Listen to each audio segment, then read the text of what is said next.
Imagine this. You're waiting for your subway train in New York City, maybe late at night, and suddenly a train comes barreling through. But something's off. No conductor in the window, no uniform. Instead, maybe you glimpse teenagers laughing, maybe filming, actually driving an entire subway train. It sounds completely wild, right? Like something out of a video game. Exactly. Yeah. But incredibly, it's not.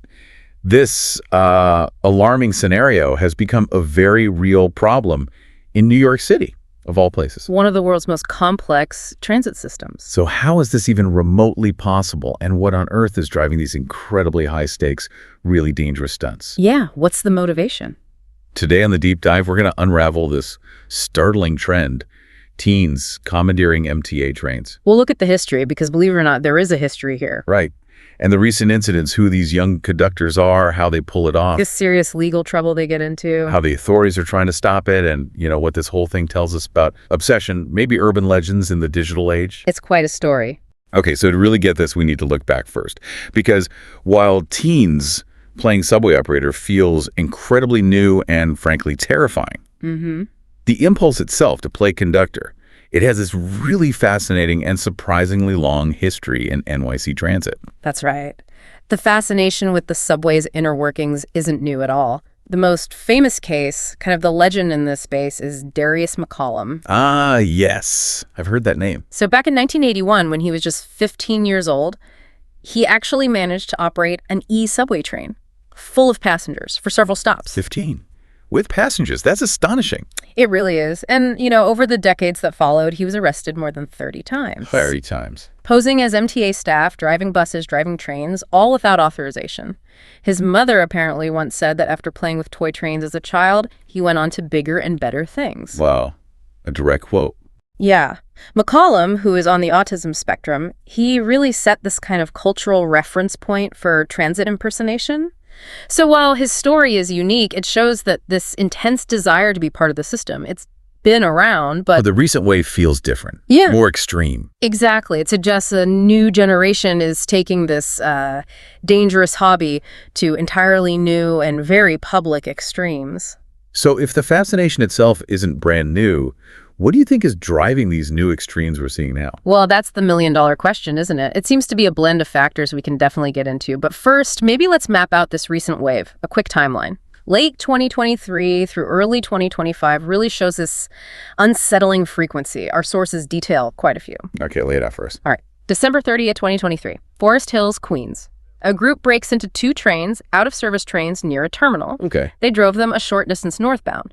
Now, crucially, the MTA signal systems and an alert tower operator actually stopped them. So the SOT systems work. They did. Stopped the joyride before they could hit the mainline service. Prevented a potential catastrophe, really. Video later showed them propping open doors, moving through the empty train. Okay, disaster averted there. What's next? Then, September 12, 2024, Briarwood, Queens, late night, two 17-year-olds. One was a teen girl, apparently conspicuously dressed in bright pink clothing, even a pink cap. Huh? Memorable detail. Fairy and her male friend. They snuck into an unoccupied train. The girl gets behind the controls, drives it maybe 50 feet. 50 feet? Yeah, and bumps into another parked train car. Minor crash, really. They fled but got caught on surveillance, arrested within days. And the charges? First-degree criminal mischief, reckless endangerment, and investigators thought they'd probably tried it before. Right, so even these early incidents, yeah, they must have set off alarm bells about security, right? About vulnerability. Oh, absolutely. They showed a pattern, hinted at this growing confidence, maybe. It needed urgent attention. And this is where things really escalate, isn't it? That R-Train joyride in Brooklyn, January 25, 2025. Tell us about that one. That sounded really dramatic. It was perhaps the most dramatic. A group, 6 youths this time, they commandeered an empty R train parked on a layup track. Okay, empty train again. But they didn't just move it a bit. First, they covered or damaged the train's security cameras. Whoa, okay. They knew what they were doing. Seems like it. Then they took the train for a ride. Along active tracks. Active tracks, not just in the yard. Active tracks. Video footage even showed the train barreling through a station on the express tracks at approximately 30 miles per hour. 30 miles per hour on express tracks. That's terrifying for anyone who might have been on that platform. Absolutely startling. They fled afterwards, just left the train abandoned. 2 teenage boys, 15 and 17, were arrested later. And the charges must have been serious for that one. Reckless endangerment, criminal mischief, criminal trespass. And the 15-year-old also got charged for possession of burglar's tools. Burglar's tools? Yeah. Like keys? Presumably keys, yeah. Calls specifically for breaking in. Okay, 30 mile per hour on an express track, that's way beyond just bumping a parked car. Right. And then, incredibly, just weeks later, February 18th, 2025, the Bronx. Get this. It was the same 15-year-old boy from the R train incident. No way. The same kid. The same kid. He struck again. Snuck into the operator's cab of a number 2 train, early morning, like 4:45 a.m., tried to take control. Did he get it moving? No, thankfully. He was caught before another joyride happened. That's just... the audacity is incredible. What else did they find out about him? Well, after that, authorities discovered a much deeper pattern. He set off a metal detector at his high school in the Bronx. School safety officers checked his bag, found a whole MTA kit, an orange safety vest, MTA radios, train keys, even an MTA ID card. A fake ID. Apparently. He was suspected in up to 8 separate subway intrusions, basically a serial train joyrider. 8? Wow. It really makes you wonder, doesn't it? What kind of deep obsession drives that? Repeating the behavior even after getting caught, facing serious charges. It's a profound level of fixation. So, with these incidents in mind, the big question is, who are these young people? You might just think, oh, general delinquency, kids causing trouble. But the sources suggest it's more complex than that. It really is more nuanced. Many of them are described as ardent rail fans, transit enthusiasts. Like they genuinely love trains. Exactly. They often have this deep fascination with trains, the subway system, how it all works. Some are even apparently driven by dreams of working for the MTA someday. So hobbyists taking it way too far, not just typical troublemaking. That seems to be a major part of it. But layered on top of that passion, you definitely see these powerful modern drivers. Yeah. Chasing social media clout and just the sheer thrill of doing something so forbidden. Right, that bragging rights element. I read one young intruder apparently boasted, oh yeah, I did this, you didn't. And videos of these exploits get shared, often in close circles. They operate somewhat secretly on platforms like Discord, WhatsApp groups. Swapping tips. Yeah, swapping tips on how to bypass security. Trading or selling stolen or copied MTA keys. Even making fake MTA ID badges. Wow, it's like a little underground network. A secret club with very dangerous initiation rights, essentially. That level of organization is striking. It makes you think about their technical know-how. Are they actually skilled? Well, they often show surprising knowledge. They watch transit operations, find info online, learn how to start a train, release the brakes, stuff like that. But there are limits. Usually, yes. Their skills typically have limits. The trains often move only a short distance before those automatic safety systems kick in, or maybe they just can't handle it beyond that. But as NYC Transit's interim president, Demetrius Critchlow, pointed out, getting onto live track, that's just extremely foolish and reckless. Puts lives at risk every single time. No question. And it's not just one type of kid either, is it? You mentioned the fashionable joyrider in pink. Right. And then the 15-year-old with the MPA toolkit who apparently had a prior juvenile record. So it's not always just a harmless train geek. Exactly. It's a spectrum. But you do see that echo of Darius McCollum in some ways, that intense transit fandom, this overwhelming desire to be part of the system they idolize. But now with this digital age performance aspect layered on top. Okay, so how? How exactly do they manage it? Stealing and operating a subway train.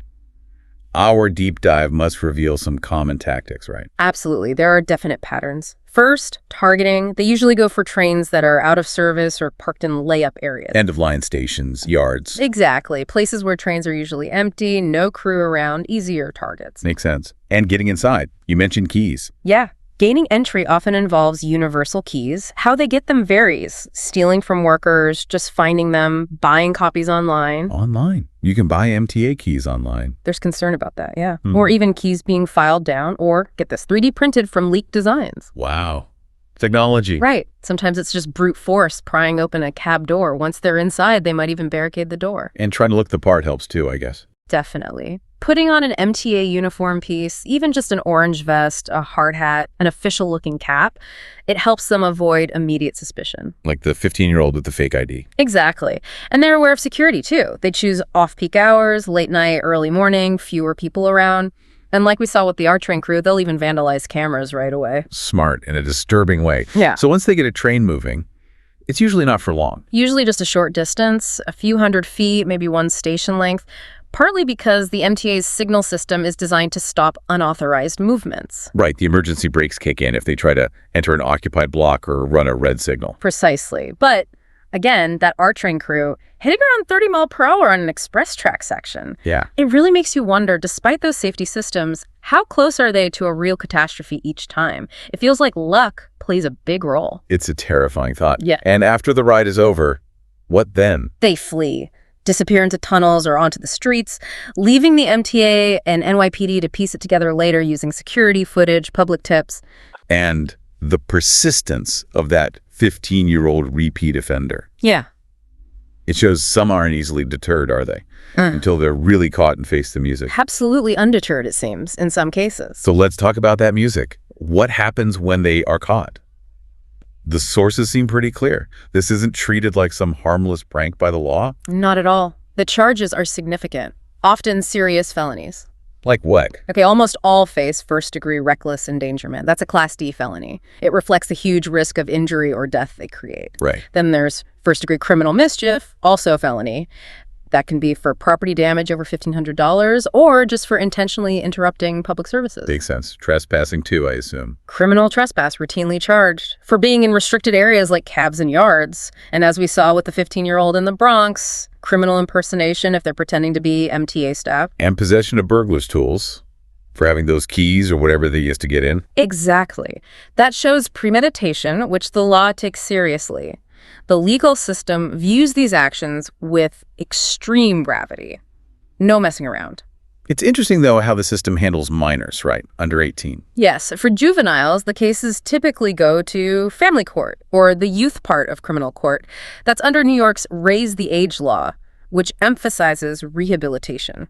But rehabilitation doesn't mean no consequences. Definitely not. Judges can still order detention, require mental health evaluations, especially for repeat offenders like that 15-year-old. It's quite a contrast when you think about Darius McCollum, who got stiff sentences for repeat offenses, even though he never actually hurt anyone. It's a real point of discussion, that balance between punishment and addressing potentially deep underlying psychological issues or obsessions. As one commentator apparently put it, calling it mischief sounds like a schoolboy prank. Right. But the reality is it carries possible prison time. It's a stark contrast, yeah. So understandably, this whole string of incidents has triggered a strong response from the MTA and the NYPD. They're treating these as major security alarms. Absolutely. You've seen strong public condemnation from MTA leadership, calling the acts dangerous, illegal, and will not be tolerated, describing them as stupid, neither funny nor acceptable. Strong words. And actions, too. What security upgrades have they actually implemented? Quite a few.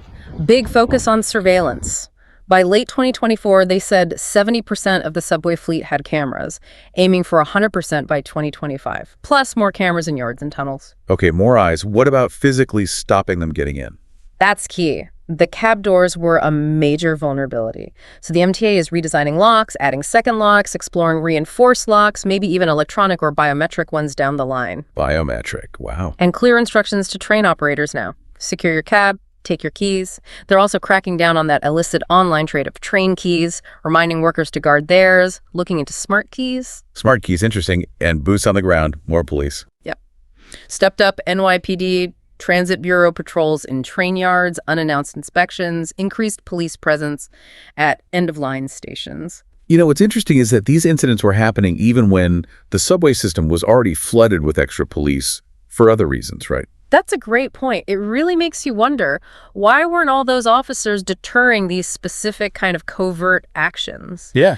It really highlights the need for smarter defenses, maybe more tech-based, beyond just uniformed patrols, to stop these specific kinds of break-ins. So what kind of tech are they looking at?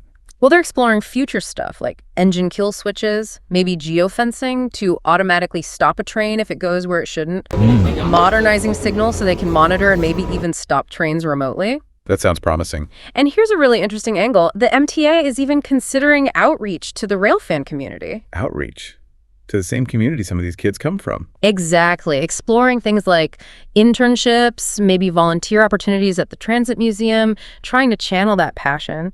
As one official reportedly quipped, "We want kids to love trains, but not like this." Not like this. That sums it up perfectly. Wow. Outreach, that's Yeah. quite an approach.